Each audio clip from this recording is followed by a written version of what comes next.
Am I the wrong one for yelling at my parents that their polyamory screwed up my childhood? Edit. To all of you who DM'd me to tell me about how freaking great polyamory is and that you're mad I gave it a bad name. You have issues if that's what you take away from this post. I believe it started when I was around 6 years old. My parents often had friends over in the house. I didn't know they were polyamorous OFC. One day I was outside playing, got hurt, and when I ran inside caught my parents making out with some random guy. They told me they have other adults that they love and it's a completely normal thing. Me being a child just accepted that. They gave up being secretive and their partners would constantly be around, even joining on outings. I remember that on my 10th birthday they invited 3 of their partners, one of who I'd never seen before, and for the rest of the day my parents just withdrew from my party and hung out with them.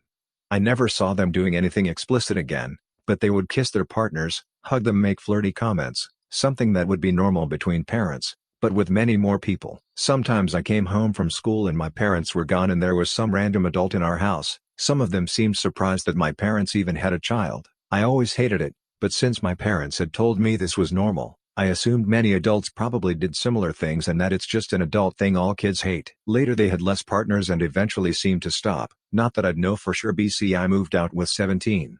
I didn't think about it anymore. A year ago I started therapy. Other reasons. As usual, the topic of my upbringing came up and it brought back many feelings I wasn't aware of. I realized that although my parents were always good to me, I had never really felt close to any of them and still have a lot of resentment that they made me feel like I had to compete for my parents' attention with random strangers. A while ago, I visited them and they told me they are going to take part in a documentary about polyamorous families and that the producers would like to include interviews with the children. So they would love if I could agree and tell everyone that polyamory doesn't mess kids up.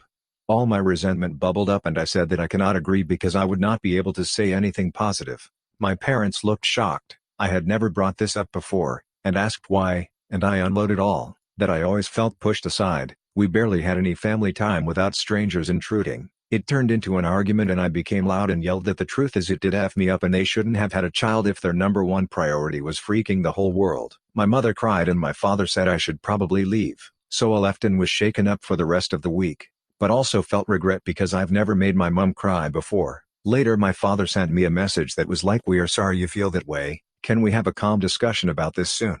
Even though I tried to, it's like I can't reply. This argument brought something very emotional up in me. Am I the wrong one for hurting my parents over this, especially since I have never brought it up before? Not the wrong one. Do not back down and allow them to get you to recant. OP. Notice that they said we're sorry you feel this way, not we're sorry for doing XYZ. They gave you a non-apology for making your childhood basically a wallflower to an orgy, no less. Edit. This blew up like Coke and Mentos. Thank you, kind strangers. Not the wrong one. It wasn't your parents' polyamory that effed you up, though it was their bad parenting. They allowed strange adults around you all the time and neglected you when those strangers were around. They put you in potentially dangerous situations by doing so. Having a committed poly partner who is not a stranger and known to you would have been fine, but a string of randoms or new people that would seriously mess with any kid. Am I the wrong one for throwing my sister out of my house after she billed me? My sister is a train wreck. She needed a place to stay and I have a large enough home for an extra person. She has no job or income. I told her she has a few months to get her crap together and leave. I give her about $100 a week to keep my house clean so she has some cash. I gave my sister her $100 and she said I owed her more. I was confused. She said she did other work for me. I asked her what more did she do? She said she walks my dog in the afternoon. I walk my dog every morning and evening, but she takes him with her on her afternoon walks. She said the going rate for a dog walker is $25 per walk. 5x $25 equals $125 on top of the $100. Then she mentions she put together a scrapbook of personal letters and papers. According to her and Etsy, that job was easily another $75. I told her I never gave her permission to do those things. Her argument is that those jobs fell under the umbrella of keeping the house clean and I was ripping her off, so I threw her out. The money isn't the issue. I have plenty of disposable income. I was disgusted how she came at me. Not the wrong one. I would have countered with a bill for food, rent and utilities. Not the wrong one. Do as she did. Bill her for rent according to local housing prices, her share of water, electricity, internet, groceries, etc.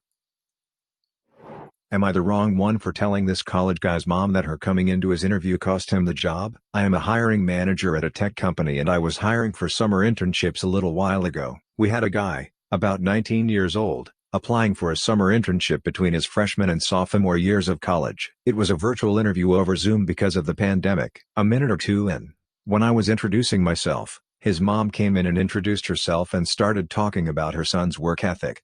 I thought it was a little strange. I said something polite about wanting to hear from him. She just didn't get the hint and kept coming into camera frame during the interview and interrupting her son to answer questions for him. I asked a few technical questions which he seemed to answer well and then cut the interview fairly short. I thought that was all over and done with until I'd gotten an email from a woman, a month later, asking about her son's application. She seemed offended he hadn't gotten an acceptance or rejection.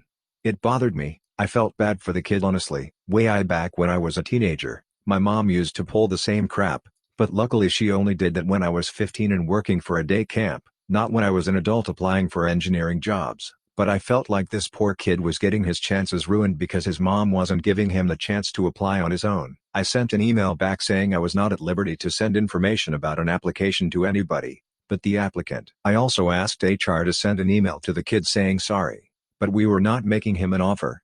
It is something we usually do, but his rejection email must have slipped through the cracks with all the pandemic craziness. Anyway, after we sent that, I got a phone call from his mom. She had a forwarded copy of the email, and she was demanding answers. I said that I could not comment on the guy's performance in the interview to her as she was not the applicant. If he wanted to reach out to me, I was happy to give him some feedback. However, I could say that regardless of his performance, her presence in the interview took him out of consideration for the position.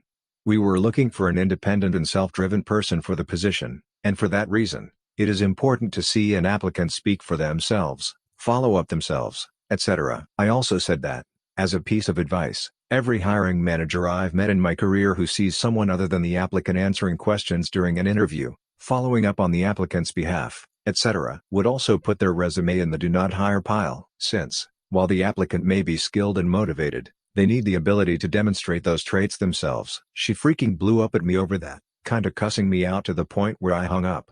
Am I the wrong one for how I handled this? Maybe I should have kept my mouth shut way earlier. Not the wrong one. It's probably better for the kid you told her directly, seeing as she clearly does not respect him enough to believe him if he disclosed she cost him the job. She snapped at you because you gave her feedback that painted her in a poor light and she thought she did her son a wonderful favor. You're probably the first person in a while to stand up to her.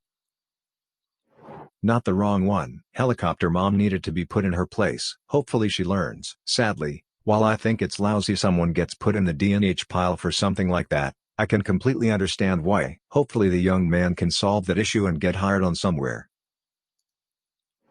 Am I the wrong one for deleting my son's Minecraft world? I have 2 children, a 9-year-old son and a 6-year-old daughter. My son had a Minecraft world where he built quite an impressive castle on an island, which he was very proud to show to me. Since school was cancelled, he has had issues with waking up on time. He is supposed to wake up at 7 each morning, but for the past month he has been sleeping in until about 9 or 10. I always set an alarm for him, but he sleeps right through it. I don't wake him up because waking himself up is a skill that he needs to learn. I told him about 2 weeks ago that there are going to be consequences for him if he continues to sleep in every morning. At first, he understood and was waking up on time every morning, but for the past week or so, he has fallen back into old habits. I told him yesterday that this is his final warning. Today, he slept in until 11, so I followed through with my warning and went on the computer and deleted his favorite Minecraft world. I also took away computer privileges for the next month. When I told him, he started screaming and crying. He told me that he spent a whole year working on that world, and he's very distraught that he's never going to see it again. He has been crying and sobbing throughout the day, and has refused to eat any of his meals. You are the wrong one. Parenting is more about finding ways to get your child to succeed than negative punishment. Not only will your goal of having him wake up not be met, you've created additional hardship on your child during these unprecedented times. He's 9. The punishment did not fit the crime. Edit. Thanks for pointing out my incorrect use of negative reinforcement. You are the wrong one. The appropriate solution is to make sure your kid goes to bed earlier. If he can't wake up, it's because you aren't getting him to bed early enough. It takes a few nights to adjust to an earlier bedtime too. Turn off the computer on school nights. No screen time 2 hours before bed. Sheesh. You don't punish the kid for a failure to parent. You parent better instead. Am I the wrong one for forcing my tomboy daughter to wear formal clothing? Hi all, my family is Indian American, but I like to think I am pretty progressive. 40 years old female, have a son, 16 years old male, and a daughter, 15 years old female. My daughter has started to become a tomboy over the last 2 years, despises feminine clothing and style. While it has definitely been an adjustment in my perception, I have always tried to be as supportive as possible, and have let her pick her own clothings, only eliminating anything that was graphic or inappropriate. However, my niece was getting married in a traditional, big Indian wedding. While generally all the girls would be wearing formal lehengas, Indian traditional dresses, I dropped it after asking my daughter if she wanted to wear that and she said no. Only mentioned it once because she really looks up to my niece and I did not want her to feel left out. When I asked her what she wanted to wear, she said that she'd wear a t-shirt and slacks. But, I insisted that she wear formal clothing of her choice, whether it was a suit, a dress or traditional Indian clothing.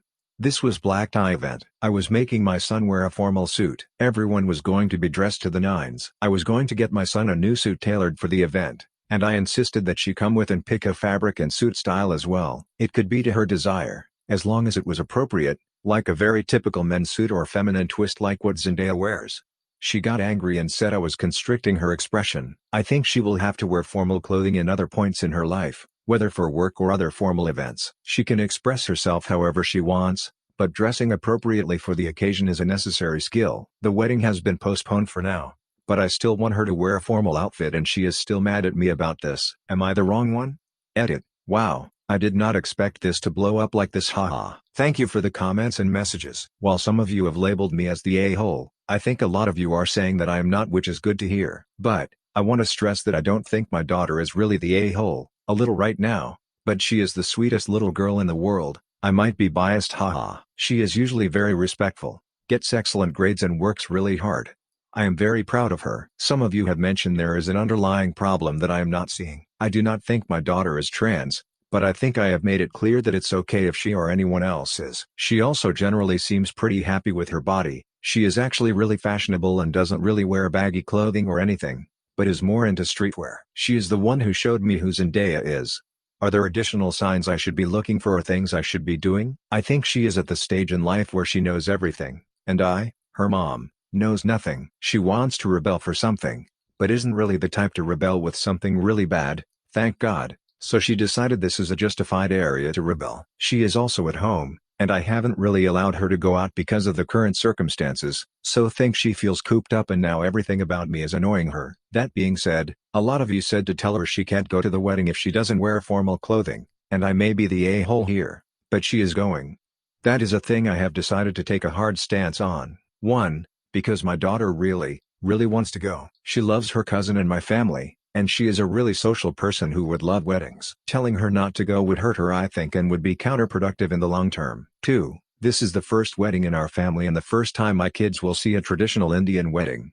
They have never seen one before, so I think it's important that they learn and feel connected to our culture. 3. If she decides not to go as an act of rebellion, I know my daughter, and I know she will feel really sad afterwards. Parenting is hard, and I was always a girly girl and so were all the people around me, so this uncharted territory for me. Thank you to all of you for your kind words and encouragement.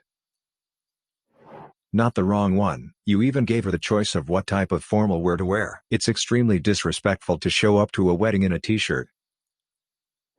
Not the wrong one. This is a perfect way of handling it. T-shirt and slacks are not appropriate for a formal wedding and you gave her the choice between male and female clothing. This is not about her being a tomboy, because you gave her the male options too, but about her being a teenager and not realizing that formal events require formal attire and she needs to suck it up, like everyone else. Teenagers sometimes will be mad at you when you set good rules. I think that's just a normal part of the teenager-parent interaction. I even think teenagers need to be angry at their parents sometimes because they're in a rebellious phase of trying out where their anger leads to something and where they need to let go of an idea.